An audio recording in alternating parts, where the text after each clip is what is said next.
दोस्तों, क्या आपके साथ भी ऐसा हुआ है जब आपने बहुत दिल लगाकर मेहनत की हो और एग्जाम में आपके अच्छे नंबर ना आए हों? ठीक ऐसा ही मेरे साथ हुआ था क्लास 9th में। मैंने सारे सिलेबस को अच्छे से पढ़ा था, लेकिन उसे एग्जाम में अच्छे से प्रेजेंट नहीं कर पाया, इसलिए मेरे मार्क्स कम हो गए। यह बात मैंने जब अपनी मैम को बताई तो उन्होंने मुझे कुछ टिप्स दी और मैंने उन टिप्स को अपने अगले एग्जाम में फॉलो किया और मेरा एग्जाम स्कोर इंक्रीज हो गया। आई एम श्योर कि आप में से बहुत सारे लोगों के साथ ऐसा जरूर होता होगा। आज की इस वीडियो में मैं आपको वही सारी टिप्स शेयर करने वाला हूँ जिन्हें मैम ने मुझे बताया था और जिनकी वजह से मेरे एग्जाम में अच्छे नंबर आ पाए थे। तो चलिए स्टार्ट करते हैं अपना वीडियो। Number 1, writing format. दोस्तों, अगर आप एक अध्यापक हैं और आपके पास कोई ऐसी कॉपी आती है जिसकी राइटिंग बहुत गंदी है और उसमें काफी सारी काटपीट की गई है, आपको देखने में खराब लग रहा है लेकिन उसमें सारे आंसर राइट हैं, तो क्या आप सारे आंसर को पढ़ेंगे? नहीं ना। ठीक ऐसे ही अगर आप अपनी एग्जाम की कॉपी में अच्छी राइटिंग नहीं लिखते हैं तो एग्जामिनर आपकी कॉपी से बोर हो जाता है और नंबर को डिक्रीज करना स्टार्ट कर देता है। आगे से आप जब भी एग्जाम में किसी भी आंसर को लिखें तो उसकी राइटिंग को अच्छे से लिखने की कोशिश करें और कोशिश करें कि उसमें काटपीट बिल्कुल भी ना हो। Number 2,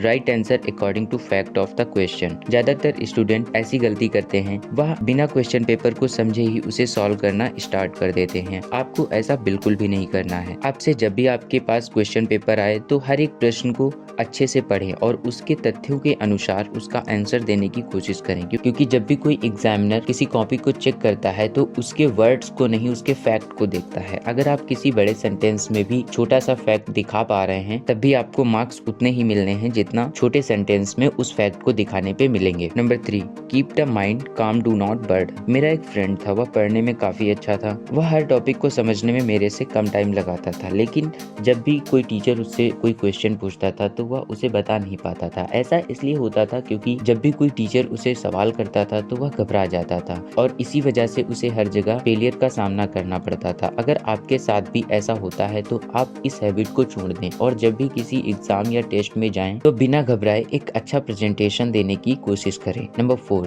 create map and chart if needed. आज हमारी लाइफ कितनी आसान हो गई है। हमें कहीं भी जाना होता है तो हम गूगल मैप से बहुत ही आसानी से पहुंच सकते हैं, लेकिन क्या यही आज के 10-20 साल पहले था? नहीं था। उस समय हमें किसी भी अनजान जगह पे जाने में बहुत ही कठिनाई का सामना करना पड़ता था। इसका इतना सरल होने में मैप का बहुत रोल है। इसी तरह जब आप अपने उत्तर में मानचित्र और चार्ट को क्रिएट कर देते हैं तो एग्जामिनर को आपके क्वेश्चन को समझने में आसानी होती है और वह आपको पूरे मार्क्स देने की कोशिश करता है। Number 5, right the answer in sequential order. दोस्तों, जब भी आप एग्जाम में जाएं तो हमेशा आंसर का सीक्वेंस पकड़ें, यानी जितना पूछा गया है और जैसे पूछा गया है वैसे आंसर देने की कोशिश करें। मान लीजिए आपके एग्जाम में आया है कि भारत में गंगा नदी की लंबाई कितनी है और यह कहां से कहां तक जाती है। आपको सीधे और स्पष्ट रूप में आंसर लिख देना है कि गंगा नदी की लंबाई 2525 किलोमीटर और यह उत्तराखंड से बंगाल की खाड़ी तक की भूमि को सींचती है। जब आप सीधा और स्पष्ट आंसर लिखेंगे तो एग्जामिनर को उसे समझने में ज्यादा प्रॉब्लम का सामना नहीं करना पड़ेगा और वह आपकी कॉपी से बोर भी नहीं होगा। Number 6, keep in the mind the word limit of answer. किसी भी आंसर को लिखते समय आपको इस बात का ध्यान रखना है कि उसकी वर्ड लिमिट क्या है। उसी के आधार पर आंसर देने की कोशिश करें। ऐसा करने से आपका टाइम सेव होगा और आप अपने आंसर को ज्यादा अच्छे से और समझने लायक लिख सकते हैं। दोस्तों, ये थी कुछ टिप्स जिनको एग्जाम में यूज कर आप अपने मार्क्स को इंक्रीज कर सकते हैं। मिलते हैं नेक्स्ट वैल्यूएबल वीडियो में, तब तक के लिए bye bye and all the best.